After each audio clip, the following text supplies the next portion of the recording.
സുഹൃത്തുക്കളെ, നമ്മളെ പണി കഴിഞ്ഞ് വീട്ടിലേക്ക് എത്തുമ്പോൾ അടുപ്പത്ത് ഇമാതിരി സാധനം കാണണം.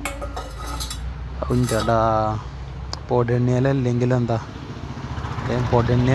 പൊടെണ്ണീൻ്റെ ഇലയിൽ ഉണ്ടാക്കുമ്പോൾ അതൊരു വേറെ രസമാട്ടോ. ഏതായാലും ഇത് നമ്മൾ കുറേ കടയിൽ നിന്നൊക്കെ പുറത്തുനിന്ന് കഴിക്കുന്നുണ്ട്. അതിൽ കൂടുതൽ അവിലും മൈദപ്പൊടിയാവും. പക്ഷെ നമ്മൾ വീട്ടിൽ നിന്ന് ഉണ്ടാക്കണത് അത് ഓൾക്ക് ബിസിനസ് ആകുമ്പോൾ ചിലപ്പോൾ മുതലാണ്ടാവില്ല. തേങ്ങൻ്റെ വിലയും ശർക്കര ഇതൊക്കെ നോക്കിയിട്ട് വീട്ടിലാകുമ്പോൾ പിന്നെ കുറച്ചല്ലേ ഉണ്ടാക്കുള്ളൂ. അരിപ്പൊടിയിൽ